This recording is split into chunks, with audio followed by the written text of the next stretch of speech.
अस्सलाम वालेकुम dear students. कैफ 1 लेक्चर 2 स्टार्ट करते हैं। फ़ौरन ज़रा सोफिस्टिकेटेड हो जाना चाहिए ना, रिकॉर्डिंग शुरू हो जाए तो। अच्छा जी, कल की क्लास में ये क्वेश्चन हमने स्टार्ट किया था, ठीक है, बल्कि मैंने सॉल्व भी कर दिया था, ठीक है। अब ये नहीं कि मैं ये सवाल दोबारा करवाने लग जाऊँगा, मैं इस जैसे कोई एक दो सवाल आपके साथ और शेयर कर लूँगा, लेकिन पहले जाहिर सी बात है आपको करना पड़ेंगे क्योंकि आप इंट्रो पढ़ के आए हैं, ठीक है। तो पहले आप वो सवाल करेंगे, फिर मैं आपको वो सवाल सॉल्व करके जल्दी से दिखा भी दूंगा, ठीक है। तो वैसे ये सवाल कल समझ आ गया था किसी न किसी हद तक? अच्छा,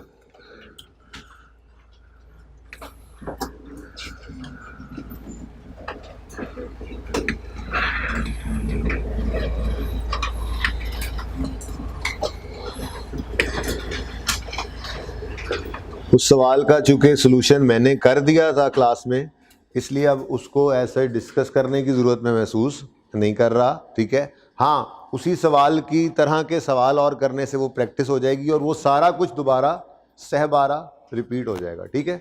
तो ये क्वेश्चन आपके सामने है। Following balances are appearing on 1 January 17। Asset account का बैलेंस है ओपनिंग 50,000, अक्यूमुलेशन का बैलेंस है opening 20,000। Additions of 30,000 took place on 1 September 17। एक एडिशन आ रहा है, सवाल एंड तक नजर आ रहा है सबको? Further an asset costing 25,000 which was purchased on 1 जुलाई 15। पुरानी बात है, ये कॉस्ट आ गई पुराने एसेट की, जो खरीदने की डेट थी वो भी आ गई। Is disposed of on 30 September 17, ठीक है, ये डेट ऑफ सेल आ गई। फॉर 3,000 ओनली सेल प्रोसीड्स आ गई, ठीक है। रेट ऑफ डेप्रिसिएशन है 20%। स्ट्रेट लाइन मेथड रिक्वायर्ड है। Asset account, accumulated डेप्शन account along with journal entry of disposal, ठीक है। जर्नल एंट्री भी कर लेंगे, ये तो मैंने कल करवाई नहीं थी। आपने क्या करना है, एसेट अकाउंट बनाना है, एक्यूमुलेटेड डेप्रिसिएशन अकाउंट बनाना है और डिस्पोजल का अकाउंट बनाना है। और आपके पास काफ़ी है 3 मिनट, चलो 5 मिनट, चलो 4 मिनट ले लो यार, ना 3 ना 5, ठीक है। ना आपके 5 ना मेरे 3, 4 मिनट है आपके पास। शुरू हो जाए, शाबाश। भैया क्वेश्चन स्क्रीन में सही नज़र आना चाहिए, वो बच्चे घर बैठे हुए सवाल कर रहे होंगे इससे देख के। कल की क्लास किस किस बच्चे ने नहीं ली हुई? माशाल्लाह, खैर तुम तो नीचे कर लो दोनों। तुमने ली तो थी क्लास, तुम उस कैंपस में थे ना, इधर क्या करने आए?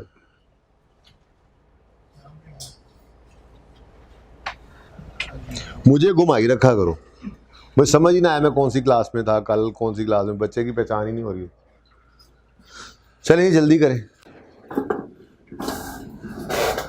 मेरे तो आराम के दिन है, आप लोगों के काम के दिन है। जल्दी करें, जल्दी करें, शाबाश। अच्छा, गलत हो जाएगा सवाल करते हुए तो क्या होगा, आधा सफ़ा ज़ाया हो जाएगा ना।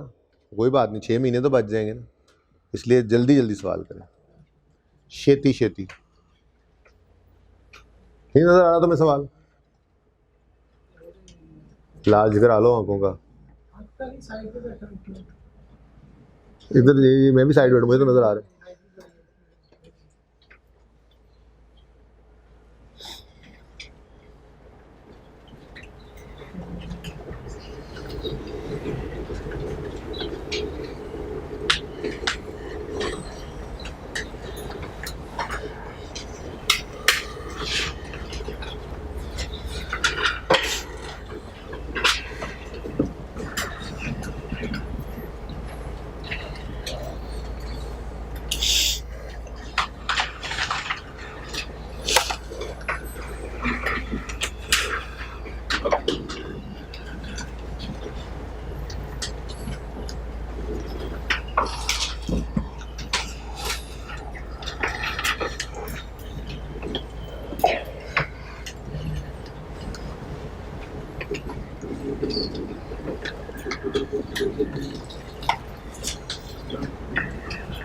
मेरे ख्याल से 2 मिनट तो हो भी गए।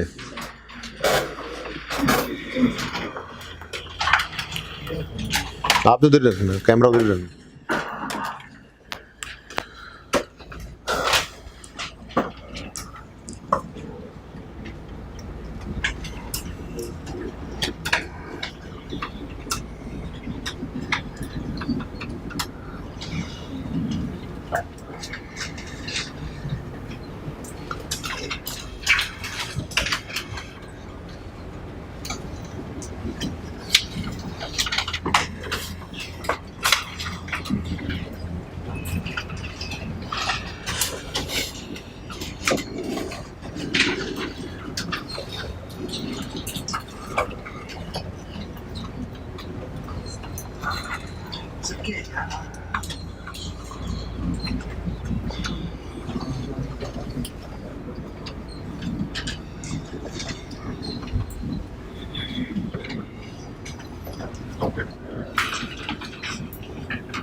आप जो भी आए हो, आपने पहले इंट्रो पढ़ी हुई है भाई काउंटिंग?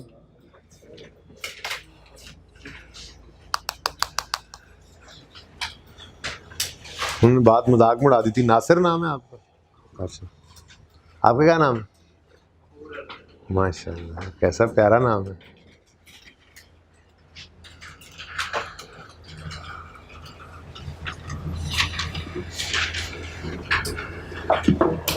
भगोड़े किधर हैं? वो भगोड़े हमारे साथ वाले तीन खड़े नहीं हुए पीछे आज।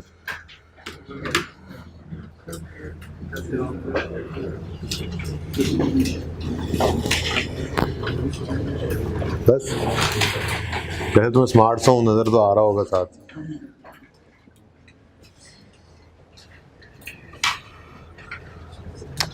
भाई कैमरा इस क्वेश्चन पे रहना चाहिए, ठीक है?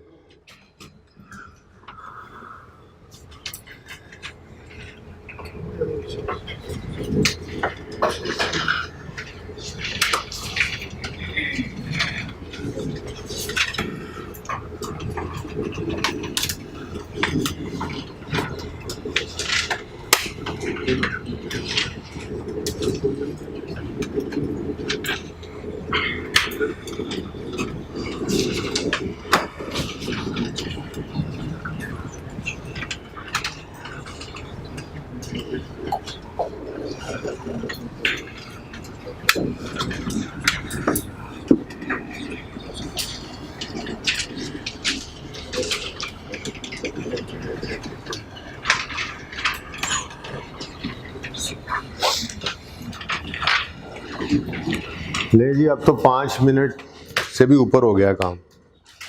कोई ऐसे बच्चे जिन्होंने कर लिया हो क्वेश्चन, कोई ऐसे बच्चे जिन्होंने सवाल लिखने की जहमत ही नहीं की अभी तक, वो भी हाथ खड़ा करें। मैं बताता हूँ, यहीं से देख के बता देता हूँ, अगर आप नहीं बताएंगे। आपने कर लिया क्वेश्चन? ये भाई, इस भाई ने कर लिया क्वेश्चन। ग्लासेस आपसे पीछे वाले दिखाओ जरा, ऐसे मुकम्मल हो गया सवाल? हाँ,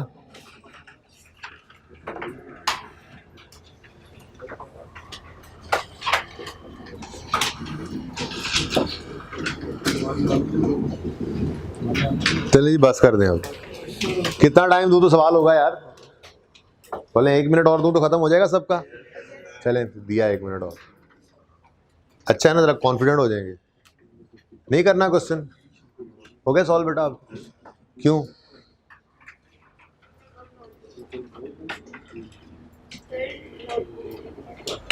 नोटबुक नहीं है, ये कहा आपने?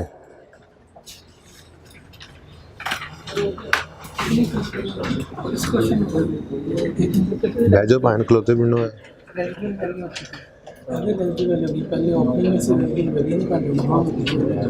ये सवाल ना अभी जब मैं क्वेश्चन कर लूंगा ना, दोबारा पूछना ऊंची आवाज में, ताकि सबका फायदा हो जाए। ग्रीडी ना हो जाया करो, चुप करके सवाल कर रहे हो आहिस्ता से।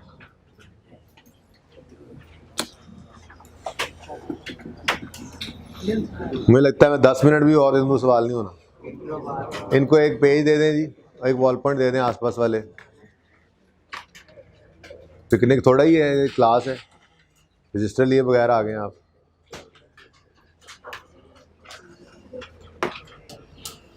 ओके, बस कर दें अब अगले सवाल पे तब जो है ना वो कर लीजिएगा। क्या कहते हैं, तब आजमाई, क्या कहते हैं, वो कर लीजिएगा, जोर आजमाई। पता लग जाएगा कि कितनी स्पीड है आपकी, ठीक है ना? अब जरा आ जाए सबके सब जी। ये क्वेश्चन है, अब भाई इधर जरा सोल्यूशन में करने लगो। Okay, following balances are appearing, मेरे साथ साथ चलेंगे आप। Following balances are appearing on 1 January 17। Asset का 50,000 है, एकोमोडेशन का 20,000। तो यकम जनवरी 17 पे एसिड अकाउंट का ब्रॉड डाउन 50,000 और एक्यूमुलेशन का ब्रॉड डाउन क्रेडिट साइड पे 20,000। किसी को इसमें कोई कंफ्यूजन है तो बताएं, सवाल करते हुए घबराना नहीं है। हाय अल्लाह ये कैसे कर लें हम, सवाल ओपनिंग नहीं लिखना आता हमें, कोई नहीं आता तो पूछ लो, कोई मसला नहीं, ठीक है। एसिड का ओपनिंग बैलेंस डेबिट साइड पे और एक्यूमुलेशन का ओपनिंग बैलेंस क्रेडिट साइड पे आना, कोई मसला है इसमें? ओके अच्छा जी, नेक्स्ट है जी, addition of 30,000 took place on 1 September 17। ये कम सितंबर 17 पे एक एडिशन हुआ है, तो एडिशन की जर्नल एंट्री बोलें। हाँ, पास होने वाले एंट्री बोलेंगे, बाकी तो नहीं बोलेंगे, ठीक है। तो कोई भी शोर ना मचाएं, इतनी आवाज़ में एंट्री ज़रूर बोलें कि आपके अपने कान तक आवाज़ जाए, ठीक है। हाँ, पास होने वाले बोलते हैं एंट्रीज, और एंट्रीज बोलने वाले पास होते हैं, ठीक है, समझ आइए कोरिलेशन। अच्छा, पता नहीं यार, मैथ तो मुझे आती नहीं। अच्छा जी एसिड कैश, एसिड डेबिट कितने से भाई? 30,000 से, और क्रेडिट कैश। दिमाग में क्रेडिट हुआ कैश, यहाँ पे वजह लिख लो, ठीक है। कैश का अकाउंट रिक्वायर्ड नहीं है, नॉर्मली हम बनाया भी नहीं करते रेलेवेंट अकाउंट्स के अंदर भी, ठीक है ना, क्योंकि कैश में और भी बेतहाशा ट्रांजैक्शंस आ रही होती हैं, ठीक है ना, तो इसलिए वो कैश अकाउंट नॉर्मली हम नहीं बनाते। ओपनिंग देगा वो, फिर बाकी सारी ट्रांजैक्शन देगा, फिर क्लोजिंग हम तब निकाल सकेंगे, ठीक है ना। डेबिट्स क्रेडिट तो बहुत कुछ होता है, इसलिए नॉर्मली जब सिर्फ सवाल में ये लिख देना रेलेवेंट अकाउंट्स बना दो, तो कैश का अकाउंट नॉर्मली हम नहीं बनाते। एक्सट्रैक्ट्स मांग ले फाइनेंशियल स्टेटमेंट्स के रेलेवेंट एक्सट्रैक्ट्स, उसमें भी हम कैश को नॉर्मली प्रेजेंट नहीं किया करते, क्योंकि कैश में और भी बेतहाशा ट्रांजैक्शंस हुआ करती हैं, ठीक है ना। बहरहाल एसिड डेबिट कैश क्रेडिट यकम सितंबर 17, ठीक है। Next, further an acid costing 25,000, acid की कॉस्ट आ गई, विच वॉज परचेज्ड ऑन यकम जुलाई 15, डेट ऑफ परचेज आ गई, परचेज भाई, ठीक है। Is disposed of on 30 September 17, date of sale आ गई, फॉर ₹3,000, ठीक है। तो ये है क्या चीज़? कॉस्ट। ये है क्या चीज़? Sale proceed. जब टेबल बना हुआ था इस तरह से पहले सवाल के अंदर, तो स्टेटमेंट फॉर्म के अंदर भी आ सकता है, ठीक है, सही है। तो ये चार चीज़ें ही हमें चाहिए होती हैं डिस्पोजल के बारे में, कब खरीदा, कितने का खरीदा, कब बेचा, कितने का बेचा, ठीक है। ये चार चीज़ें पता हो, हम डिस्पोजल रिकॉर्ड कर लेते हैं। डिस्पोजल के 4 स्टेप्स इंट्रो के अंदर पढ़ाए जाते हैं, ठीक है। कोई बोल के करवा देता है, कोई नॉर्मली, काम तो यही सारे होते हैं, ठीक है। तो कोई स्टेप्स बोल देते हैं उस्ताद, कोई नहीं बोलते, लेकिन होते स्टेप्स यही हैं डिस्पोजल के, ठीक है। तो मैंने कल वो स्टेप्स बोले थे, अगर कोई आज लिखना चाहे तो उसकी मर्जी है, जिनको याद है इंट्रो से वो बेशक ना लिखें, ठीक है। तो स्टेप्स फॉर डिस्पोजल जो है, अगर कोई लिखना चाहे तो ऑप्शन है, जब मैं बोलूँ तो साथ साथ लिख सकते हैं, और जिनको जहन के अंदर हैं उनको कोई ज़रूरत नहीं लिखने की, ऐसे ही खामखा एफर्ट बढ़ाएंगे, ठीक है। ओके, तो डिस्पोजल के 4 स्टेप्स कल परफॉर्म किए थे हमने। स्टेप 1 क्या था? हम एसिड अकाउंट को क्रेडिट करेंगे एसिड की कॉस्ट। क्यों नहीं, क्रेडिट क्यों करेंगे? हाँ, एसिड जब आता है, बढ़ता है बिजनेस में तो डेबिट करते हैं, और जब डिस्पोज हो रहा है तो बिजनेस से जा रहा है, तो एसिड जब बिजनेस से जा रहा है तो एसिड कम हो रहा है, एसिड कम होने पे क्या करना है? क्रेडिट। इंट्रो तो नहीं पढ़ा रहा मैं, बहरहाल थोड़ी रिवीजन ज़रा 2-3 दिन तो लग जाते हैं ना आपको जगह पे आते आते, ठीक है। तो भाई एसिड बिक रहा है, तो हमने एसिड खरीदने पर एसिड अकाउंट को डेबिट किया था, तो बेचने पे एसिड अकाउंट को क्या करना पड़ेगा? क्रेडिट। और करना किससे है, किस अमाउंट से क्रेडिट? क्यों कॉस्ट से करना है? क्योंकि इसमें पड़ी कॉस्ट है, यूं कर लेते हैं ना, एसिड अकाउंट को क्रेडिट करना है, बात समझ में आती है? किससे करना है? कॉस्ट से। कॉस्ट से क्यों करना है? क्योंकि यहां पे पड़ी कॉस्ट है। अब ये कैसे पता चला कि यहां पे कॉस्ट ही पड़ी है? क्योंकि एक्यूमुलेशन का अकाउंट अलग नजर आ रहा है। एक्यूमुलेटेड डेबिशन के अकाउंट के अलग आने का मतलब ही ये होता है एसिड अकाउंट, क्योंकि डेप्रिसिएशन एक्सपेंस की ना 2 तरह की एंट्रीज इंट्रो में हम पढ़ते हैं, जो यहाँ पे दोनों रिवाइज करेंगे। एक एंट्री होती है depreciation expense debit, accumulated depreciation credit, ठीक है, और एक एंट्री होती है depreciation expense debit acid credit. दोनों ही अलाउड हैं, ठीक है, लेकिन ये बेटर प्रेजेंटेशन होती है, ठीक है। अब ये है क्या, एक्यूमुलेशन अकाउंट जो है ये कॉन्ट्रा एसेट है, यानी एसेट के अंदर होने वाली कमी को एसेट अकाउंट में लिखने की बजाय हम इस अकाउंट में इकट्ठा कर लेते हैं, ठीक है ना।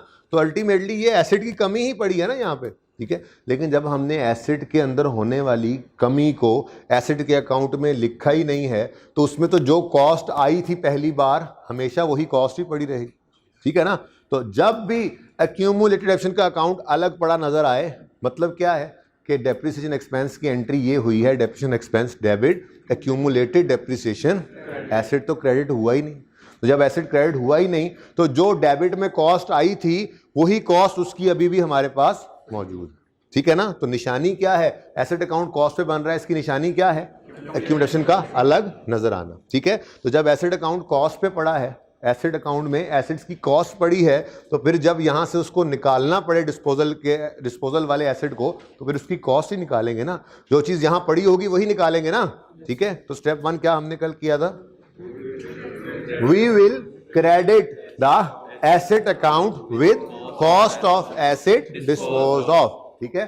तो कितनी कॉस्ट है जी, 25,000 से हमने एसेट अकाउंट को क्रेडिट कर दिया, ये है हमारा स्टेप, ठीक है। दूसरा इंपैक्ट तो मैंने कहा था डिस्पोजल के अंदर, उधर ही जब तक मैं कहूँ ना ऐसे नहीं काम खाली घुमाना, नहीं तो मार्केट उठाने गया था, बच्चे ऐसे ही घूम जाते हैं, ठीक है। अच्छा क्या कह रहा था मैं, हाँ, एसेट अकाउंट को क्रेडिट कर दिया एसेट की कॉस्ट से, ये हमारा स्टेप 1 है, ठीक है। डिस्पोजल का स्टेप परफॉर्म हो गया, ठीक है। अब डिस्पोजल जब एसेट का होता है तो उस पर गेन या लॉस आता है, वो गेन लॉस कैलकुलेट करने के लिए ये एक अकाउंट है। डिस्पोजल अकाउंट की अपनी कोई नेचर नहीं होती, ठीक है। ये जस्ट आता है, गेन लॉस कैलकुलेट करके देता है और, ठीक है ना। तो इसलिए इसकी कोई नेचर नहीं है, हम इसमें अपने स्टेप्स का सेकंड इंपैक्ट डाल देते हैं बस, ठीक है। तो स्टेप 1 क्या है, डिस्पोजल का स्टेप 1, डिस्पोजल अकाउंट से कभी भी नहीं सोचना। डिस्पोजल का स्टेप 1 क्या है, we will credit the asset account with cost of asset disposed of. अगर अब इसको क्रेडिट किया है तो दूसरा इंपैक्ट डिस्पोजल में डाल दो, उसको डेबिट कर 25,000, ठीक है जी।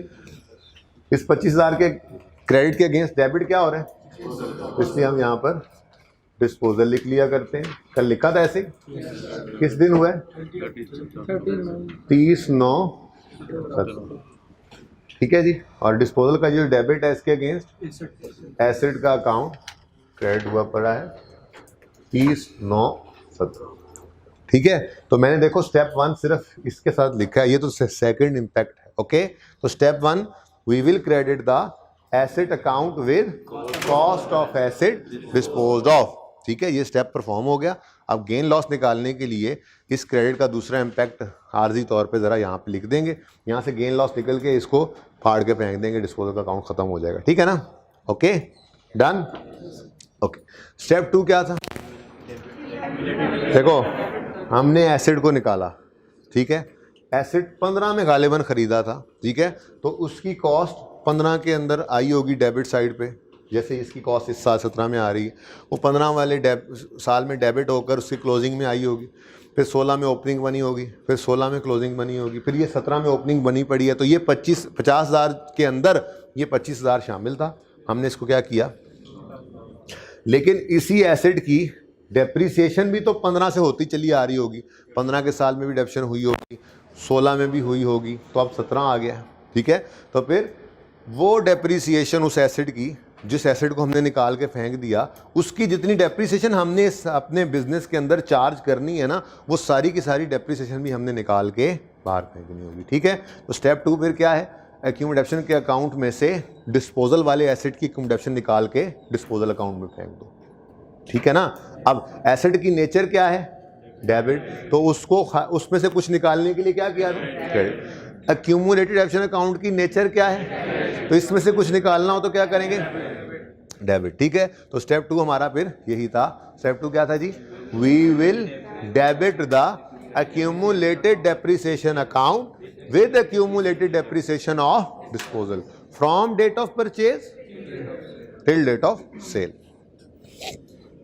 We will debit the accumulated depreciation account with, जो लिखना चाहें उनके लिए लिखवा रहा हूँ, ठीक है। We will debit the accumulated depreciation account with accumulated depreciation of disposal from date of purchase till date of sale.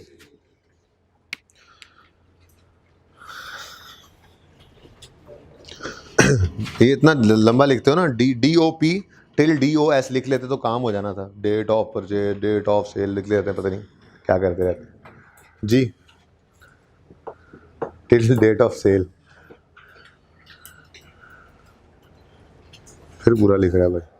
Okay, इधर देखो, we will debit the accumulation account with accumulation of disposal from date of purchase till date of, तो इसकी सारी जिंदगी की accumulation हमें चाहिए, तो वो निकालने के लिए एक छोटी सी वर्किंग कर लेते हैं, ठीक है। तो वो वर्किंग हमने कल यहाँ पे की थी। देखें, अगर स्ट्रेट लाइन मेथड है तो शॉर्टकट से accumulation निकल सकती है। क्यों? क्योंकि स्ट्रेट लाइन मेथड की खसूसियत हमने कल देखी थी। वो खसूसियत क्या थी? हर साल डेप्रीसिएशन ने सेम आना। तो अब अगर 10 साल एसेट यूज़ हुआ है, ठीक है, तो आप उसकी 1 साल की डेप्शन निकाल के उसको 10 से मल्टीप्लाई करेंगे तो उसकी सारी ज़िंदगी की डेप्रीसिएशन आ जाएगी। बहुत सिंपल सा काम है, ठीक है ना। तो अक्यूमुलेटेड डेप्रीसिएशन डिस्पोजल की निकालनी है, तो हम क्या करेंगे, बल्कि इधर देखें, पहले हम क्या करेंगे, हम डेप्रीसिएशन ऑफ 1 ईयर निकाल लेंगे, ठीक है, और उसको मल्टीप्लाई कर देंगे टोटल लाइफ ऑफ एसेट। ये टोटल लाइफ ऑफ एसेट तो आप भूल ना जाएं और टोटल लाइफ असल वाली ना लिख दें, टोटल लाइफ पास्ट, यानी डेट ऑफ परचेज से डेट ऑफ कितना अर्सा ये एसेट हमारे साथ रहा, ये टोटल लाइफ जो हमारे पास उसकी गुजरी से मल्टीप्लाई कर दें, ठीक है ना। एसेट हमारे पास 25 साल इस्तेमाल हुआ मिसाल के तौर पे, ठीक है, और स्ट्रेट लाइन मेथड है, तो 1 साल की डेप्शन निकालो, 25 से मल्टीप्लाई कर दो, 125 साल एसेट इस्तेमाल हुआ है। स्ट्रेट लाइन मेथड है, 1 साल की डेप्शन निकालो, 125 से मल्टीप्लाई कर दो, सिंपल सिंपल, ठीक है ना। तो स्ट्रेट लाइन मेथड में ये सहूलत है। ओके, अब स्ट्रेट लाइन मेथड में कॉस्ट पे रेट लगता है, बोलो रेट कितना है, रेट कितना है 20%। मेथड कौन सा है, स्ट्रेट लाइन, और हर साल स्ट्रेट लाइन में तो कॉस्ट पे ही रेट ने लगना होता है, ठीक है। तो फिर 25,000 इंटू 20% करेंगे तो ये आ जाएगी हमारे पास 1 साल की डेप्रीसिएशन, डेप्रीसिएशन ऑफ 1 ईयर, ठीक है। उसको मल्टीप्लाई करेंगे टोटल लाइफ पास्ट से। अब ये टोटल लाइफ निकालनी है, ज़बानी भी निकल सकती है, लिखना चाहें तो लिख लें। डेट ऑफ परचेज क्या है इस एसेट की, 1 जुलाई 15, और डेट ऑफ सेल क्या है 30 सितंबर 17, लिख लो 1 जुलाई 15 और 30 सितंबर 17। अब कल मैंने ज़बानी ये काम कर लिया था, ज़बानी भी हो सकता है, अगर आप लिख के करना चाहें यहाँ पे मंथ्स तो लिख के भी कर सकते हैं। चलें आज का दिन है, ज़रा लिख लेते हैं, पहली बार ये सामने आई चीज़। तो तरीका क्या होगा, एरर फ्री तरीका बता रहा हूँ, तरीके तो सैकड़ों हो सकते हैं ये ईयर्स काउंट करने के, आप जैसे मर्जी कर लें, लेकिन एक एरर फ्री छोटा सा तरीका जो मैं नॉर्मली किया करता हूँ बच्चों के साथ डिस्कस, वही कर लेता हूँ, ठीक है। सादा सी बात है, आपने डेट ऑफ परचेज और डेट ऑफ सेल लिख ली। अब सबसे पहले आपने इस सवाल के अंदर ईयर एंड को देखना है, ठीक है। हमारे सवाल का ईयर एंड क्या है 31 दिसंबर, 17, 16, 15 अभी नहीं देखना, ठीक है। ईयर एंड क्या है हमारे सवाल का, हर साल हमारा ये कब एंड करते हैं बिजनेस में, 31 दिसंबर पे। अब 31 दिसंबर जहन के अंदर लेके आप डेट ऑफ परचेज के पास आए, ठीक है। अगर एक एसेट, इधर देखो ईयर एंड 31 दिसंबर है, समझ आ रही है। अब सारे इधर देखो, 1 जुलाई 15 पे अगर ये एसेट हमारे पास आया है तो इसका पहला ईयर एंड कब होगा 31 दिसंबर 15। तो 31 दिसंबर 15 तक ये कितने महीने चला, तो 6/12 कर दो। फिर 31 दिसंबर 16 तक कितना अरसा चला, पूरा साल।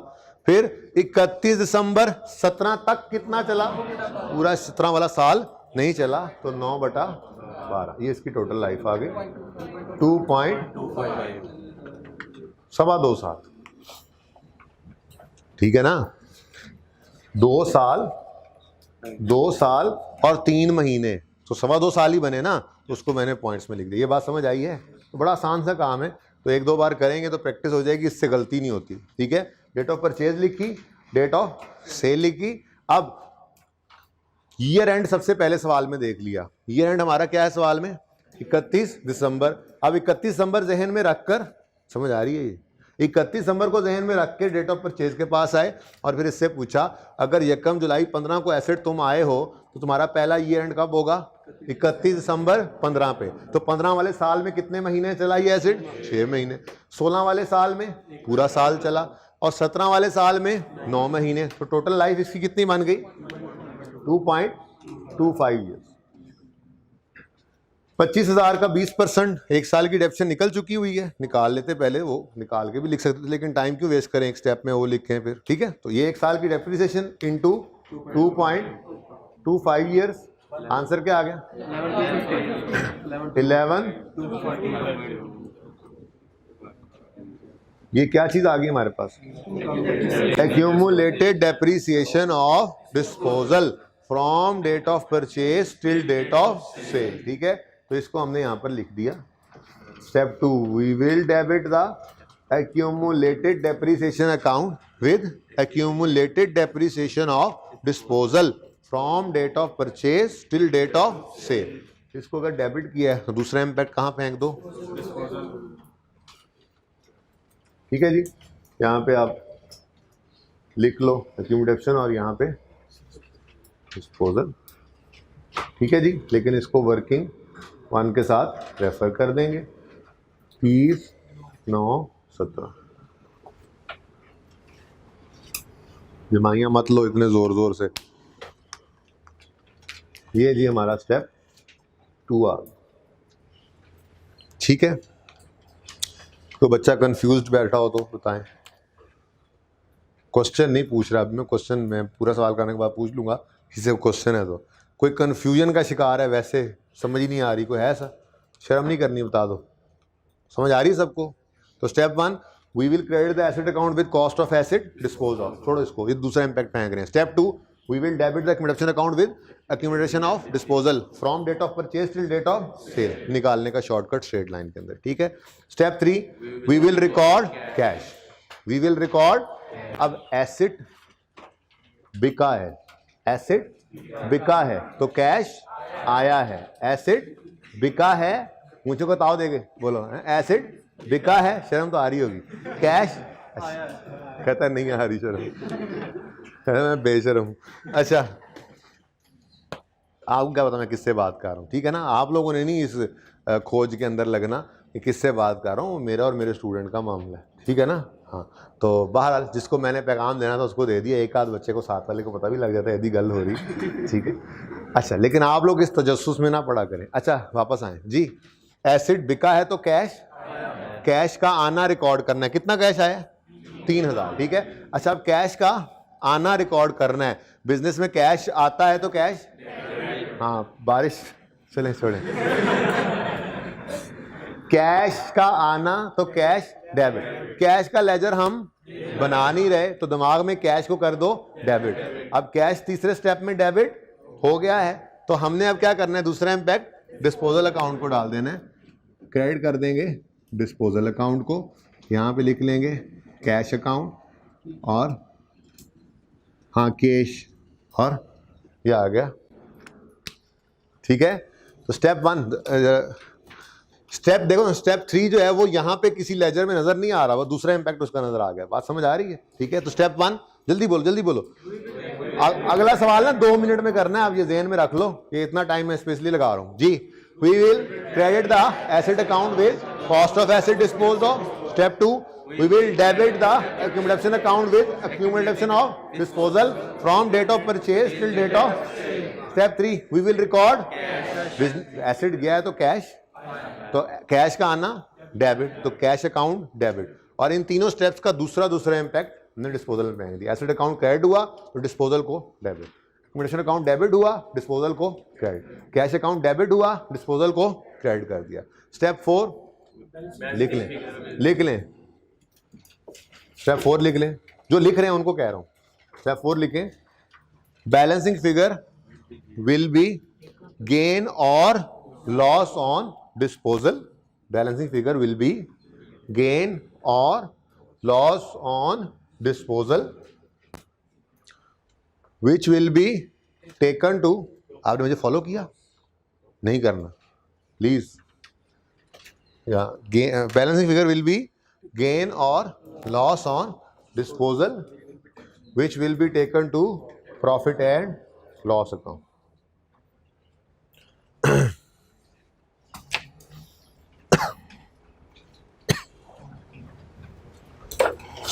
सही है?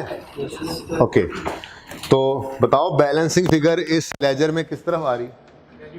क्रेडिट साइड कितनी? 1075. अब ये गेन भी हो सकता है, लॉस भी हो सकता है. मैंने तो कहा ये जो भी फिगर है बैलेंसिंग, ये लेके कहाँ जानी है? Profit and loss account. अच्छा, अब जरा ये भी देख लेते हैं कि गेन है या लॉस है. कल इसकी बात भी नहीं हुई थी ना, ठीक है? जरा ऐसे ही जुबानी मैंगो मैन आम आदमी की तरह सोचते हैं, ठीक है? फिर बाद में भी प्रूव भी कर लेंगे. 25,000 एसेट की कॉस्ट थी, 11,250 इसकी वैल्यू में हमने यूज कर करके कमी कर ली. जरा इसकी WDV बताओ कितनी बनती है? 25,000 माइनस 11,250 कितना बनता है? कैलकुलेटर निकाल लें. सब जब कैलकुलेट करेंगे मैं तब जवाब दूंगा. 13,750 वाली हमारी चीज थी, उसके अगेंस्ट हमें मिले कितने? 3,000. तो नुकसान हुआ या फायदा? 13,000 वाली चीज अगर 3,000 में बिकेगी तो 10,000 का नुकसान ही है ना. अच्छा, अब ये है तो नुकसान, लेकिन इतना टाइम थोड़ा ही होगा कि हम ऐसे बैठ के पहले कैलकुलेशन करें, ठीक है? तो आसान हल क्या है?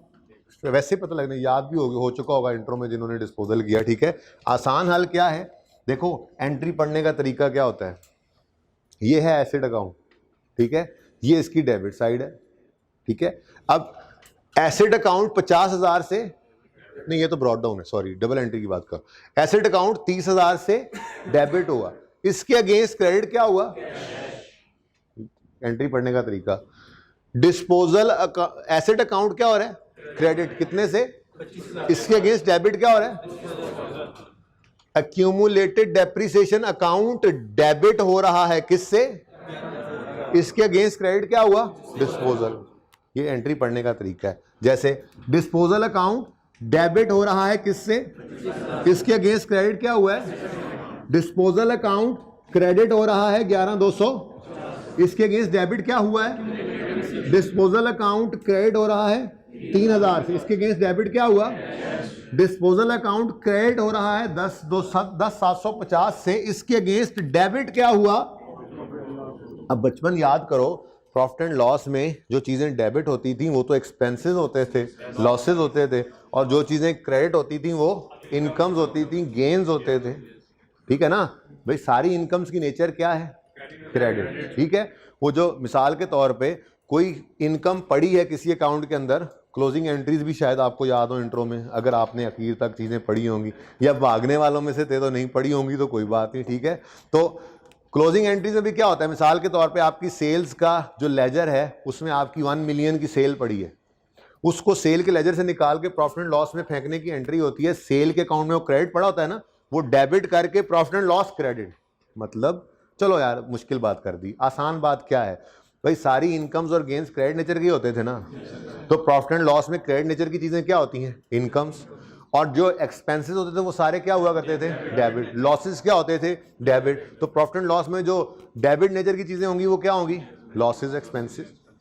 प्रॉफिट एंड लॉस को जो डेबिट करेंगे वो क्या होंगे? Losses, expenses. अब हम इस एंट्री में देख लेंगे प्रॉफिट एंड लॉस अकाउंट हमारा डेबिट हो रहा है या क्रेडिट. तो एंट्री पढ़ने का तरीका बता दिया आपको. अब इस 10,750 की एंट्री को पढ़ते हैं.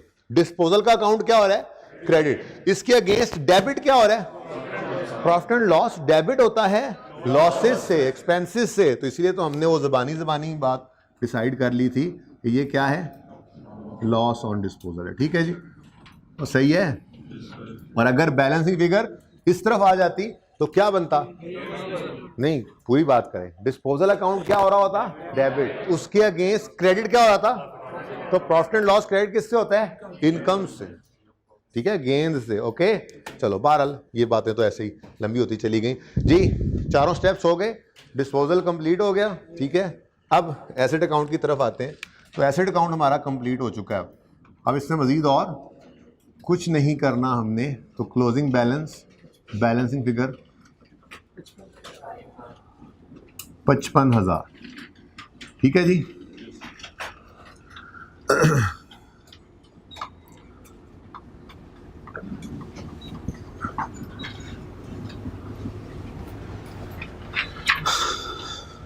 ये देखो, इसका बैलेंस फिगर निकल के भी प्रॉफिट एंड लॉस में चला गया। ये थोड़ी देर के लिए आया था, अब बस इसकी एग्जिस्टेंस खत्म हो गई। ये इस फिगर को निकाल के देने के लिए ये अकाउंट आया था, इसकी अपनी कोई नेचर नहीं थी। इसमें हमने सिर्फ सेकंड इम्पैक्ट्स फेंके, उसने गेन लॉस निकाल के हमें दिया, और अब ये जा वो जा, ठीक है। और ये रह गया, इसका भी क्लोजिंग बता दो बस। क्या हुआ? क्या नहीं, क्या नहीं नहीं। अच्छा, डेप्रिसिएशन एक्सपेंस, इस साल का डेप्रिसिएशन एक्सपेंस तो कैलकुलेट ही नहीं किया अभी तक। ओहो, ठीक है। तो सवाल करने की तरतीब ये है, ठीक है। पहले डेप्रिसिएशन एक्सपेंस नहीं निकालते, निकाल वो भी सकते थे, लेकिन अगले मुश्किल सवालों में जाके आप देखेंगे, अगर हम डिस्पोजल की स्टेप्स और ये वर्किंग्स पहले कर लेना, तो डेप्रिसिएशन एक्सपेंस निकालने में भी हमें थोड़ी सी हेल्प मिल जाती है उन फिगर्स से, ठीक है ना। इसलिए हम नॉर्मली ये काम पहले कर लिया करते हैं, वरना असूली तौर पे तो अभी थोड़ी सी बात करेंगे ना, ये इस साल के 9 महीनों की डेप्रिसिएशन तो अभी इस अकाउंट में फेंकी ही नहीं थी, और निकाल सारी की सारी डेप्रिसिएशन ली, तो वो इंशाल्लाह बात अभी कर लेते हैं। तो सवाल ही पूरा करना है ना, तो स्टेप्स पहले ये स्टेप परफॉर्म कर लेते हैं, डिस्पोजल की काउंटिंग कर लेते हैं, फिर डेप्रिसिएशन एक्सपेंस निकाल लेते हैं। उससे हमें इन फिगर्स से कुछ ना कुछ हेल्प मिल जाती है अगले सवालों में, खास तौर पे रिड्यूसिंग बैलेंस मेथड के सवालों में, ठीक है ना। तो इसलिए पहले ये अकाउंटिंग इसकी ये स्टेप कर लेते हैं, वरना तो डेप्रिसिएशन असूली तौर पे एक्सपेंस पहले कैलकुलेट कर लेना चाहिए, ठीक है। बहरहाल कोई मसला नहीं है, जो कन्फ्यूजन से वो भी इंशाल्लाह अभी डिस्कस करके दूर कर लेंगे, ठीक है। अच्छा, तो अब डेप्रिसिएशन एक्सपेंस कैलकुलेट करने का कल तरीका सिखाया था, ठीक है। 3 स्टेप्स में करते हैं हम, on opening, on additions, on disposals. और अगर वो फुली डेप्रिशिएटेड एसेट हो तो फिर ऑन फुली डेप्रिशिएटेड एसेट भी एक स्टेप आ जाया करता है। देख लेंगे, कुछ सवाल कर लेंगे छोटा मोटा, ठीक है, सही है, ओके। अब मेथड कौन सा है? स्ट्रेट लाइन मेथड में चाहे 120वां साल हो उस एसेट का, चाहे 20वां साल हो एसेट का, अगर सब्सीक्वेंट ईयर जोन सा मर्जी हो जाए, सब्सीक्वेंट ईयर जोन सा मर्जी हो जाए, हमारे स्ट्रेट लाइन मेथड के अंदर एसेट की कॉस्ट पर ही रेट ने लगना है। ऐसे ही है ना, यही तो हमने कल प्रूव किया था कि स्ट्रेट लाइन मेथड की खसूसियत क्या है, हर साल रेट ने सेम रहना है या फॉर्मूला ने सेम रहना है। और उसमें हमने देखा था हर साल cost divided by cost divided by cost divided by life, या cost into rate, cost into rate. तो जौन सा मर्जी साल हो जाए, स्ट्रेट लाइन मेथड अगर है तो रेट ने किस पे लगना है? कॉस्ट पे, ठीक है। तो इसलिए वो मुश्किल वाला स्टेप, मुश्किल वाला जो मेथड है वो तो अब देखेंगे कब आता है, आज तो बस करेंगे क्योंकि दूसरी क्लास में यहाँ तक तो पहुँचाना है जहाँ तक आपको पहुँचाया हुआ है, ठीक है ना। बहरहाल मेरे ख्याल में तो अगला सवाल भी स्ट्रेट लाइन का ही होगा, देख लेता हूँ मैं, ठीक है। अच्छा, तो स्ट्रेट लाइन मेथड है तो जौन सा मर्जी साल हो, रेट ने किस पे लगना होता है, ये तो पता है ना आपको, ठीक है। तो फिर यहाँ पर हम फॉर्मूला अगर इसका बनाना चाहें तो हमें ओपनिंग कॉस्ट ऑफ ऑल पर रेट लगाना होगा, ओपनिंग कॉस्ट ऑफ ऑल पर। लेकिन अगर सवाल के अंदर डिस्पोजल हो तो फिर इसको एक्सक्लूड कर देना है, ओपनिंग में से डिस्पोजल्स को एक्सक्लूड कर देना है। ओपनिंग कॉस्ट ऑफ ऑल में से ओपनिंग कॉस्ट ऑफ डिस्पोजल को निकाल कर जो बाकी कॉस्ट बचे उस पर रेट लगाना है आप। उसकी वजह क्या है? देखो, ये 25,000 इस 50 में पड़ा है कि नहीं पड़ा? पड़ा है, ठीक है। 50 ओपनिंग कॉस्ट है, ये मानते हो, ठीक है। अब ये 50 का 50 अगर मैं यहां लिख कर इसके ऊपर रेट लगा देता हूं तो इस 25 पे भी रेट लग जाएगा। और यहां ओपनिंग एसेट्स वाले जो यहां पर जो एसेट्स की डेफिनेशन कैलकुलेट होती है, यहां का उसूल ये है, यहां पे कभी भी फ्रैक्शन अप्लाई नहीं करते हैं, ठीक है। जब यहां फ्रैक्शन अप्लाई करने की इजाजत ही नहीं है तो फिर यहां पर अगर मैंने उस 25 को भी रख दिया तो उस पर तो पूरा साल डेप्रिसिएशन चार्ज हो जाएगी, जबकि पूरा साल तो वो इस्तेमाल ही नहीं हुआ। ऑन ओपनिंग यहां पर कभी भी फ्रैक्शन अप्लाई, बस ये याद रख लो, fraction is never applied here. ठीक है जी। दूसरा मतलब इसका क्या होता है? इसका दूसरा मतलब ये है कि ओपनिंग एसेट्स का मतलब वो है, वो एसेट्स होते हैं जो साल के पहले दिन से हमारे पास मौजूद थे और साल के आखिरी दिन तक हमारे पास मौजूद रहे। ये दोनों बातों में से आप कोई भी लिख सकते हैं। ठीक है, ओपनिंग एसेट्स के साथ आप लिख लें, उर्दू में अपने पास जो वर्किंग आप कर रहे होंगे उस पर लिख लें। यहाँ पर सिर्फ उन एसेट्स की डेप्रिसिएशन लेनी है जो साल के पहले दिन से साल के आखिरी दिन तक हमारे पास, भाई ओपनिंग तो होते ही वही है जो पहले से चले आ रहे हैं। ठीक है, और एडिशन तो अलग ही पड़े होते हैं ना। ठीक है, ओपनिंग वो जो पहले से हमारे पास चले आ रहे हैं। ठीक है, तो ये बात जहन के अंदर रख लो, जो ओपनिंग एसेट्स होते हैं ये डेप्रिसिएशन निकालते हुए ओपनिंग एसेट्स पे कभी फ्रैक्शन अप्लाई नहीं होता। या और तरह से बात करना चाहो तो यूं कह लो कि यहाँ पर हमेशा उन एसेट्स की डेप्रिसिएशन लेते हैं जो साल के पहले दिन से साल के आखिरी दिन तक हमारे पास मौजूद रहे। ठीक है, तो जब साल के पहले दिन से साल के आखिरी दिन तक वाले एसेट्स लेने हैं तो 50,000 सारे के सारे तो ऐसे हैं ही नहीं जो साल के पहले दिन से आखिरी दिन तक हमारे पास मौजूद रहे। इसमें से 25,000 की कॉस्ट तो ऐसी है जो साल के पहले दिन तो हमारे पास मौजूद थे लेकिन 30 सितंबर को डिस्पोज हो गए, तो साल के आखिरी दिन तो पड़े ही नहीं है। तो फिर बकाया के ऊपर आपने 20% रेट लगा दिया। क्या आंसर आता है? 5,000। ठीक है जी, ओपनिंग एसेट पे डेप्रिसिएशन कितनी आ गई? 5,000। लेकिन अब ये जो 25,000 अलग किया है, इस 25,000 को छोड़ थोड़ा ही देना है, इसको लेकर आएंगे यहाँ पर, अलग ले आए हम, यहाँ पे अलग ले आए थे। ठीक है ना, ये इसको यहाँ से इसलिए निकाला है कि यहाँ पड़ा रहता तो पूरा साल डेप्रिशिएट हो जाता, लेकिन 9 महीने तो इस्तेमाल हुआ है ना, तो ये 9 महीने की डेप्रिसिएशन तो इस पर लगनी चाहिए। तो 25,000 इंटू 20%, ये पूरे साल की डेप्रिसिएशन बनती है। डेप्रिसिएशन एक्सपेंस पर ईयर का फॉर्मूला है, तो ये पूरे साल की डेप्रिसिएशन इस पे चार्ज हम नहीं कर सकते। ये तो 30 सितंबर को बिक गया है, तो फिर 9/12 कर देंगे जी।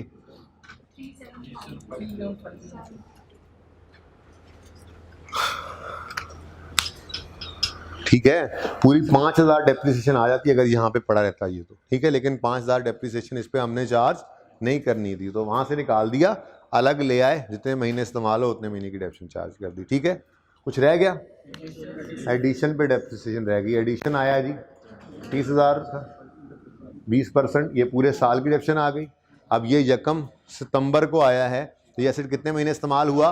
सितंबर, अक्टूबर, नवंबर, दिसंबर, 4 महीने इंटू 4/12 जी 2000। ठीक हो गया? टोटल बताओ। 10,750। ये क्या चीज आ गई?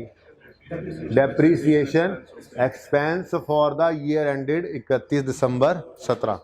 ठीक है, अब इस डेप्रिसिएशन एक्सपेंस की एंट्री बोल दो। डेप्रिसिएशन एक्सपेंस डेबिट, अकाउंट बनाना चाहो तो बना लो, नो इशू। ठीक है, depreciation expense debit accumulated depreciation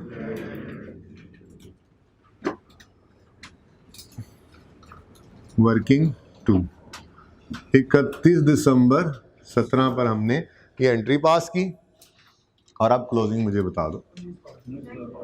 19,500। ठीक है, अब इधर देखो, ये एसेट की डेप्रिसिएशन जो थी डिस्पोजल की, ये यकम जुलाई 15 से 30 सितंबर 17 तक की डेप्रिसिएशन थी। तो उस वक्त आपके जहनों में ये बात शायद आ रही हो, ठीक है, कि यार ये तो ओपनिंग तक की डेप्रिसिएशन, यकम 17 तक की डेप्रिसिएशन यहाँ पड़ी थी क्रेडिट में, डेबिट हमने 30 सितंबर तक की कर दी। तो पूरी कहानी अब आपके सामने है।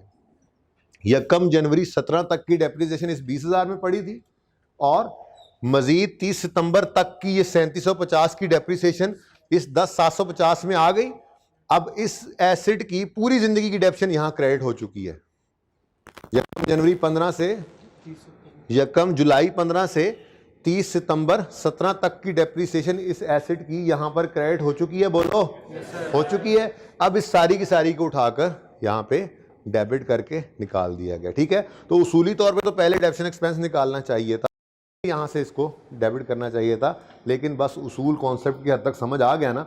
अब वो तरीका रखना है जो पर्चे में आसानी के साथ आप कर सकें सवाल, और वो तरीका यही कि पहले आप एक्यूमुलेशन की वर्किंग कर लिया करेंगे, फिर उसके बाद में डेफिनेट एक्सपेंस निकाला करेंगे, क्योंकि मुश्किल सवालों के अंदर और रिड्यूसिंग बैलेंस मेथड के अंदर आपको ये वर्किंग हेल्प कर देती है, टाइम सेव कर लेती है आपका, बहुत सारी फिगर्स आपको यहीं से मिल जाया करती हैं डेफिनेशन की। ठीक है, सही है, क्लियर है? अच्छा, और कोई सवाल? तुम एक सवाल कर रहे थे भाई साहब, पूछ रहे हैं अगर रेजिडुअल वैल्यू होती तो क्या होता? तो बहुत कुछ होता। स्ट्रेट लाइन मेथड है, कॉस्ट माइनस रेजिडुअल वैल्यू करना होता है, जहां जहां डेप्रिसिएशन कैलकुलेट करनी है वहां वहां कॉस्ट माइनस रेजिडुअल वैल्यू करना लाजमी था। जैसे 25,000 minus residual value into 20%, 50,000 minus residual value. ठीक है, आप कह रहे हो जी ये 25 माइनस हो गया, बाकी 25 रहेगा। ठीक है, 25 ये यहां पे रहेगा 25, वो 25,000 माइनस उसकी रेजिडुअल वैल्यू करके रेट लगाना, 30,000 माइनस रेजिडुअल वैल्यू करके रेट लगाना था, ये 25,000 माइनस रेजिडुअल वैल्यू करके रेट लगाना था। जहां भी डेप्शन कैलकुलेट करनी है, अगर रेजिडुअल वैल्यू है स्ट्रेट लाइन मेथड के अंदर, तो कॉस्ट माइनस रेजिडुअल वैल्यू करना। ओपनिंग में पहले रेजिडुअल वैल्यू, तो यार वो तो सवाल में होती तो बताता ना। मिसाल के तौर पे वो कहता है सवाल के अंदर कि जी 10% रेजिडुअल वैल्यू है। ठीक है, अब एक तो ये है, आप इस 50,000 में से 10% 5,000 वो माइनस करें, फिर 25,000 का 10% माइनस करें 250, फिर उसको अलहदा ले जाएं, तो उससे आसान नहीं है। 50,000 में से 25,000 निकल गया ना, ये तो इधर आ गया, अब बाकी बच गया 25, उसकी रेजिडुअल वैल्यू माइनस कर दें जितनी भी बनती है। ठीक है ना, तो वो क्वेश्चन जब आएगा तब देखेंगे। इतना सा बस याद रख लो कि जहां जहां डेप्शन कैलकुलेट करोगे वहां वहां रेजिडुअल वैल्यू माइनस करनी है कॉस्ट में से। ठीक है, यहां पे एक चेहरा नजर आ रहा था जिसको समझ नहीं आ रही थी, मुझे लग रहा किधर गया वो यार। मास्क उतारो जरा दोबारा एक बार सारे, पहले वो मास्क उतरा हुआ था मुझे लग रहा है। नहीं आप चालो मास्क, हाँ समझ आ रही है आपको? नहीं यार को और तानू बड़े हादसे आ रहे हैं कि लतीफ़ा सुना रहा हूँ। हाँ कहता है नहीं, आपको भी समझ नहीं आ रही? नहीं समझ आई? नहीं आई समझ? सबको आगे समझ? चलो अभी यहाँ तक को मसला। चलो अब इस तरह का सवाल करने के लिए आपको 2 मिनट भी ज़्यादा लगेंगे, आई नो, मुझे पूरा एतमाद है आप लोगों को। क्यों क्या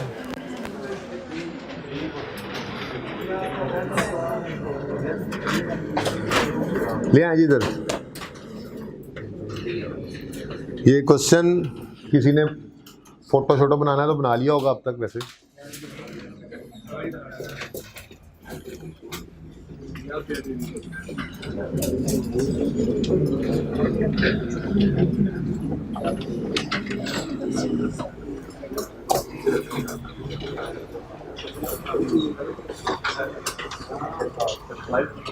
एक ही बात 2-3 लेक्चर्स की फोटोकॉपी दे दूंगा यार, अभी फिर भूल गया हूँ।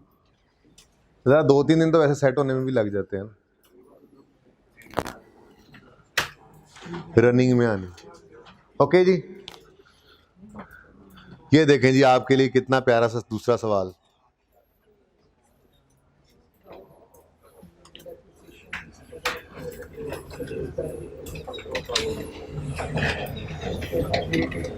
आप तो सबको ही नजर आ रहा होगा सवाल में मुझे।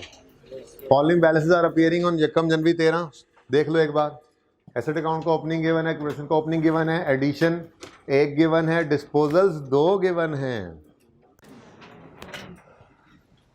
हो जाएगा ना? ठीक है। अच्छा दूसरी बात, जितने डिस्पोजल्स गिवन हो याद रखना उतने डिस्पोजल अकाउंट्स बना लिया करना। ठीक है, कंबाइन बुक के अंदर आपको बने हुए मिलेंगे, ठीक है, कहीं पे भी मिल सकते हैं, बना लेते हैं लोग। शायद IKP की किताब के अंदर आपको सोल्यूशन में मिल जाए, राइस की किताब के अंदर मिल जाए, गलत वो भी नहीं है, लेकिन आप लोगों ने हमेशा, मेरी ये टिप है, डिस्पोजल जितने हों उतने डिस्पोजल अकाउंट्स बनाने हैं। ठीक है, तो चूंकि 2 डिस्पोजल्स हैं, चुनाचे आपको 6 मिनट देता हूं मैं ये सवाल करने के लिए। चलो शुरू हो जाओ। अब सब बच्चे सवाल कर लें और सही कर लें, ठीक है ना? अब मैं चेक करने भी आऊंगा सवाल। जिनके पास रजिस्टर वगैरह नहीं है साथ वालों से ले लें सफ़े सुफ़े, बॉल पॉइंट नहीं है वो भी ले लें, कैलकुलेटर अपना अपना लेके आया करें, सारी अपने सामान की हिफाजत खुद करें।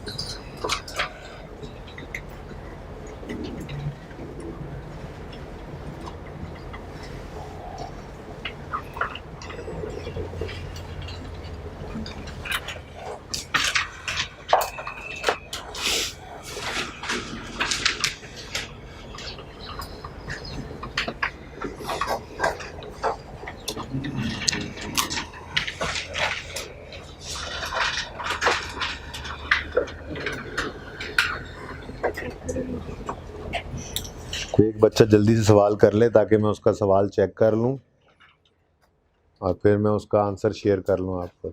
ये सवाल मैं नहीं करवा रहा,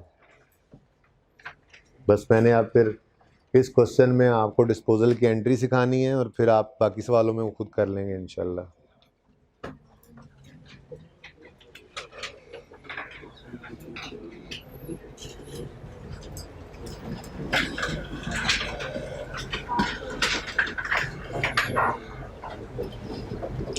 पूरी क्लास में कोई एक बच्चा ऐसा ज़रूर होना चाहिए जो कहे ये ले सर मेरा रजिस्टर, चेक किए बगैर ही आप जवाब बता दें। आई एम 100% कॉन्फिडेंट कि आप सही जवाब बच्चों को बताएंगे, मेरा सवाल का जवाब सही है कोई ऐसा? गुड।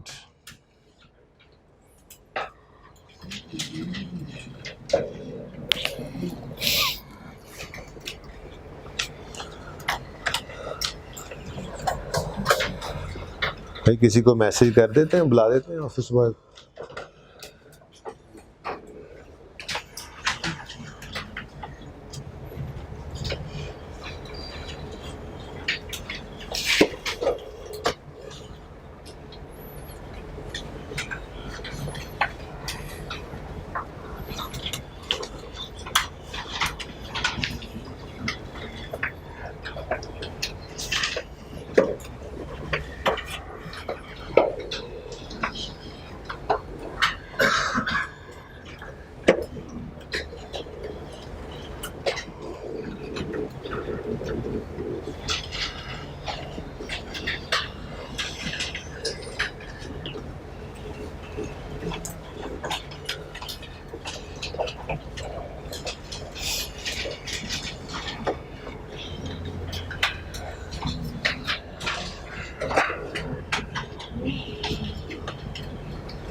छा गए हो? मैं चेक करने आया ना तो किसी तो सर पैर ना हुआ सवाल का, फिर सब कुछ लिखा तो है ना, वो लिखा हुआ पढ़ भी लूंगा ना मैं।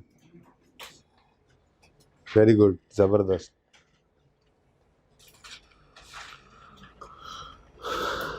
कहाँ खोए हुए हो, सवाल करो। इतना सोचने वाला तो ये सवाल है नहीं।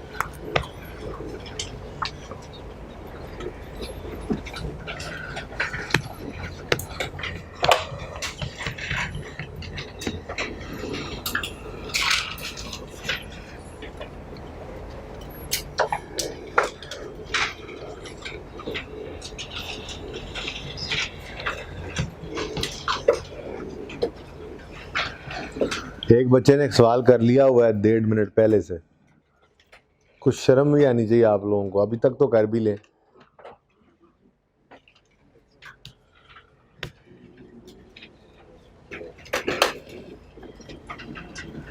सारी क्लासें पढ़ी होती ना तो जल्दी सवाल हो जाता। अब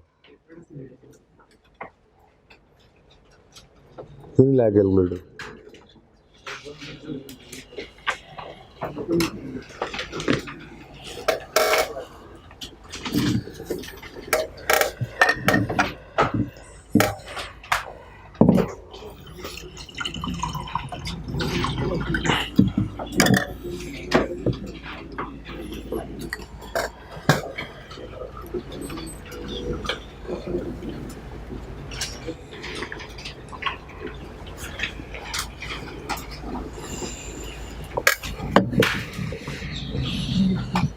भाई कोई ऐसा बच्चा जिसको बात समझ ना आ रही हो कोई तो प्लीज पूछ लें,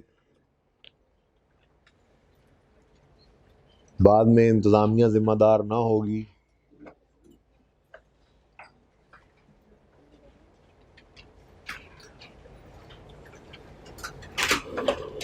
माशाल्लाह एक कैलकुलेटर है 3 स्टूडेंट्स के पास ऑन एवरेज क्लास में। कल से लेके आए सब अपने अपने कैलकुलेटर्स।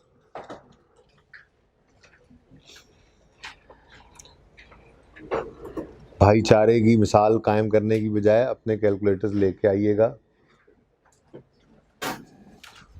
दिखाओ यार इधर सवाल सबके ज़रा चेक कर लें।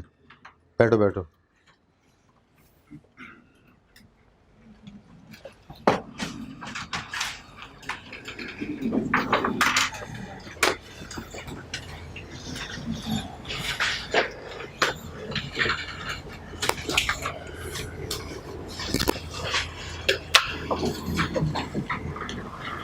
बहुत बेटा कोई स्पीड नहीं है, बहुत स्लो सवाल चल रहा है, ऐसे तो नहीं होगा सवाल। अच्छा मैं जिनको कह रहा हूँ बेटा उन्होंने सुन लिया है। सारे एक तो महसूस कर लेते हैं अपने ऊपर बात।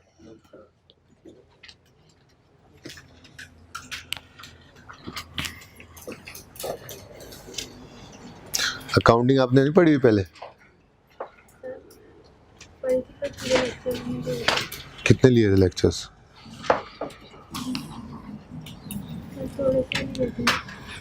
तो दूसरे सेक्शन में क्यों नहीं आप मूव करती क्लास को? सोच लो। वैसे ठीक है हो जाएगा मुझे। डेबिट क्रेडिट तो आता ही है ना।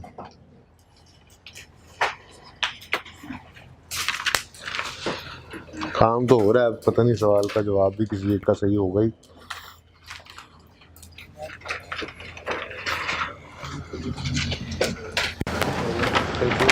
कोई बच्चा डेड कॉन्फिडेंट हो गया मेरा सवाल का जवाब सही है। Dead confident. 2 3 4। क्या है एसेट अकाउंट का क्लोजिंग क्या है?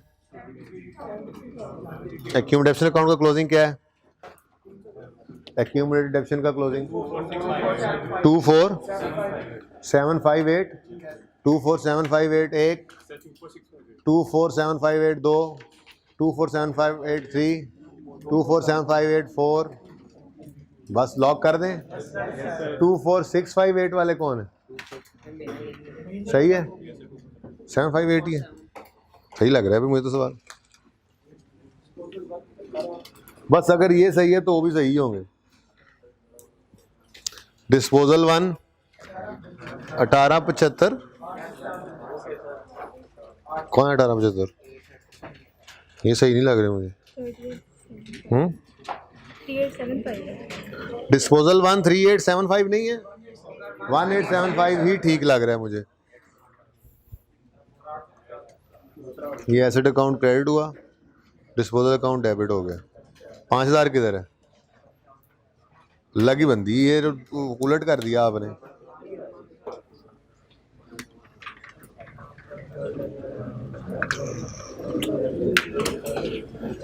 दूसरे डिस्पोजल का कितना गया?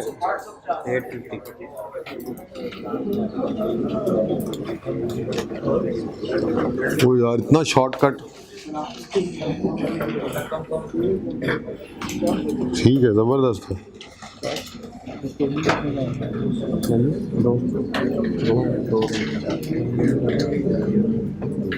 डिस्पोजल 2 हाँ 2 ही बनाओ। मुकम्मल नहीं हुआ बेटा अभी तक सवाल, 10 मिनट से भी ऊपर हो गए। तो बंदा बन जाए यार अली, चाहिए नहीं सर, बड़ा सर। क्योंकि सर मैंने रज़ाई नहीं मांगी आपसे, सर्दियाँ आ रही हैं। कहता है वेस्ट कोट अच्छी है, मैंने कहा चाहिए, कहता है नहीं सर। तो मैंने कहा, कहता है बड़ी बहुत है, मैंने कहा हाँ तुम रज़ाई के तौर पे तो इस्तेमाल कर सकते। इसकी तो रज़ाई का काम हो जाएगा सर्दियों में।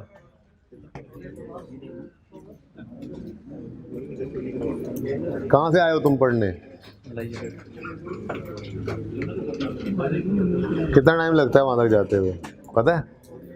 ज़ाहिर है सर मैं रोज़ आता हूँ, 6 घंटे लगते हैं मुझे। रोज़ तो नहीं, हर महीने में एक बार आता हूँ। पढ़ने आए हो ना? की बात है,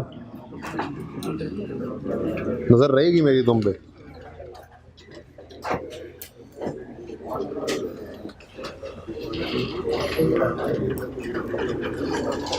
सवाल ही पूरा नहीं हुआ, रजिस्टर भी नहीं है आज। तो आज पहला दिन था इसलिए, दूसरा दिन आज क्लास में, हम लोगों को तो दूसरा दिन है। मुकम्मल कर लो बेटा जल्दी, सवाल नहीं है ना, ये क्लोजिंग अभी तक निकले ही नहीं है। हद हो गई है, 10-12 मिनट हो गए हैं, तुम सुस्त बच्चे।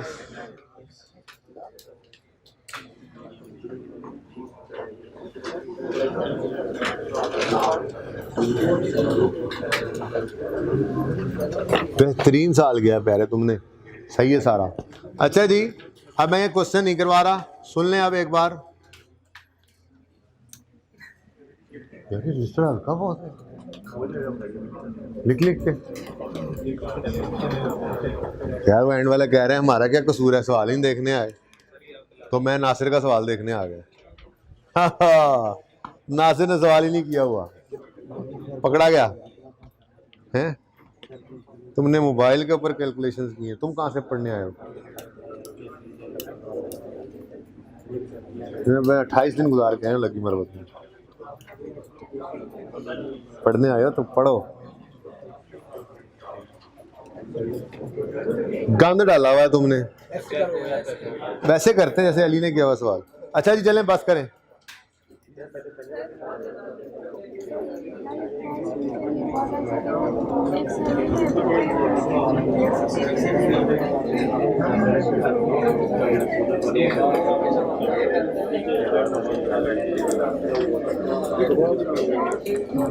बच्चों इधर देखें, पहले तो आंसर लिख लूं मैं, उसके बाद फिर एक दो जो कंफ्यूजन बच्चों को नजर आ रहे थे। एसेट अकाउंट का कैरी डाउन लिख रहा हूं मैं, 73,000 है, ठीक है जी। वादा तो नहीं करता, कोशिश कर लूंगा कि टीए से कह के इसका सोल्यूशन बनवा दो। वैसे सही है, बच्चों ने बिल्कुल सही किया हो। और एक्यूमुलेटेड डेप्रिसिएशन के अकाउंट का 24। अच्छा, अब गलती अगर लग सकती है तो वो लग सकती है जो आप एक्यूमुलेटेड डेप्रिसिएशन डिस्पोजल की निकालते हैं उसमें, उसके अलावा गलती हो नहीं सकती। अगर डिस्पोजल 1 की बात करें, ठहर जाओ ना यार, आपका ये अभी आपने 13 का बता दिया है ना, बस ठीक है। 14 में तो क्या सिर्फ ओपनिंग ही होगा, ठीक है। तो आप फिलहाल इसको 14 को रहने, सिर्फ 13 का ये अकाउंट बनाना था, ठीक है। अच्छा सुने, एक्यूमुलेटेड डेप्रिसिएशन हमने डिस्पोजल 1 की निकालनी है, ठीक है। तो उसके लिए डेप्रिसिएशन ऑफ 1 ईयर, इसकी कॉस्ट कितनी थी? 5,000। रेट ऑफ डेप्शन सवाल में 1 साल की डेप्शन आ गई, इसके साथ हमने लाइफ पास्ट को मल्टीप्लाई करना था। ठहर जाओ। डेट ऑफ परचेज और डेट ऑफ सेल, ठीक है। डेट ऑफ परचेज क्या है? 1 अप्रैल 9, नो पंजाबी वाली नो, अच्छा। और डेट ऑफ सेल 30 जून 13। फिर मैंने कहा था सवाल रोक दे, फिर मैंने कहा था सबसे पहले ये रेंट देख लेना है सवाल में, ठीक है। ये रेंट क्या है? 31 दिसंबर, ठीक है। अब 31 दिसंबर ये रेंट को ध्यान में रख के डेट ऑफ परचेज पे आए। अगर एक एसेट 1 अप्रैल 09 को आए तो 31 दिसंबर 2000 9 तक, ये कितने महीने चल गया? 9/12। 31 दिसंबर 10 तक, 31 दिसंबर 11 तक, 31 दिसंबर 12 तक, 31 दिसंबर 13 तक, 1 2 3 4 और 4, 4.25 ईयर। किसी का ये गलत हो बैठ जाए, ठीक है बिठा दो जी, ठीक सही है, यही था आंसर। किसी को मसला इसमें? 4.25 मल्टीप्लाई किया, आंसर क्या आ गया? 21। कितने बच्चों का ये आंसर नहीं था?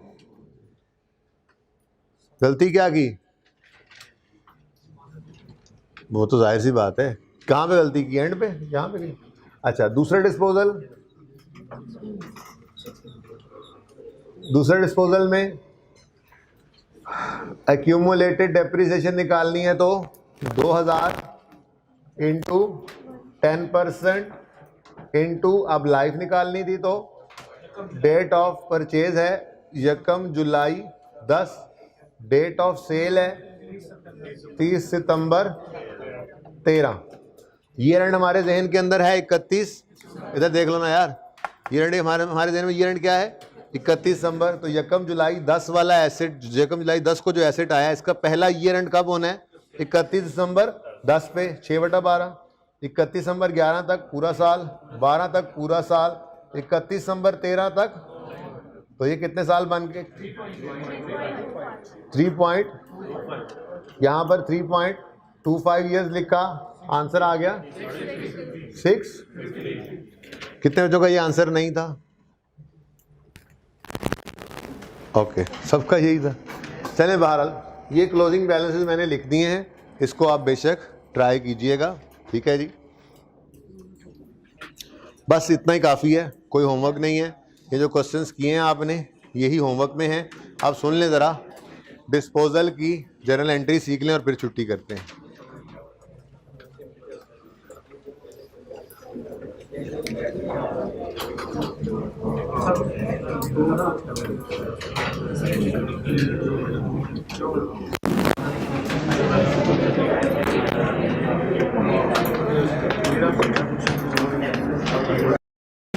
अच्छा जी, इधर देखें आप, 10 तक लीगल टाइम है ना, तो नहीं अब उनको इतना पढ़ा दूंगा ही नहीं आज। चलो,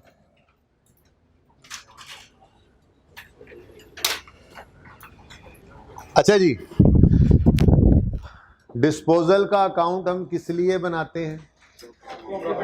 गेन या लॉस निकालने के लिए। जब गेन लॉस निकल जाता है तो बस इसका काम खत्म हो जाता है, इसका कोई क्लोजिंग बैलेंस नहीं जो अगले साल ओपनिंग बने, ठीक है ना।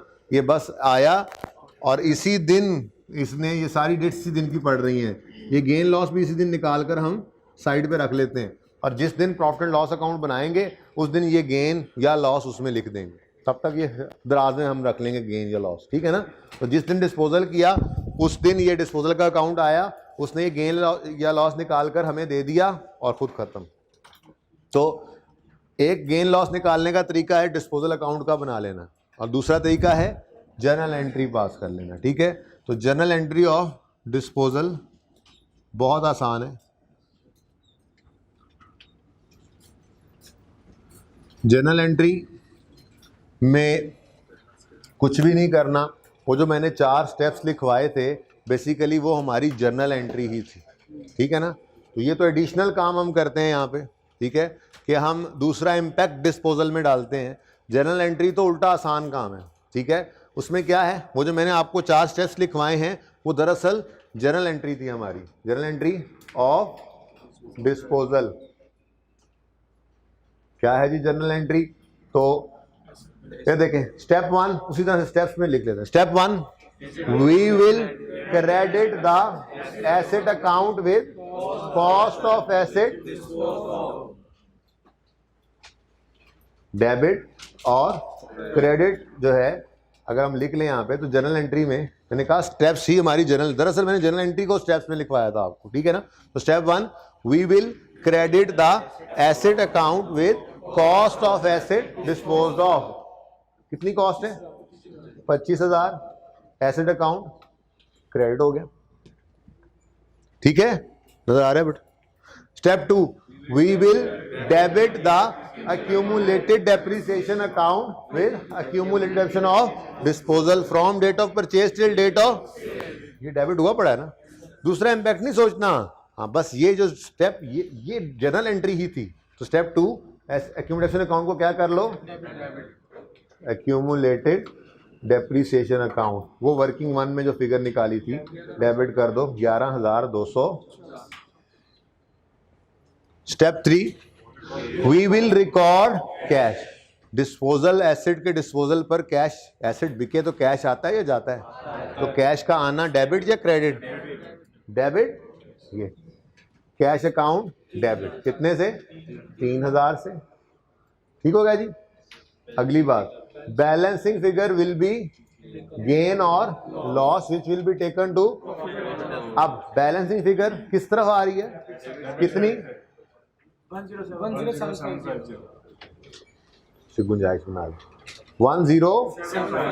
अब देखो 10750 बैलेंसिंग फिगर है, इसने जाना है प्रॉफिट एंड, अब ये किस तरफ आ रही है, इसलिए ये लॉस है।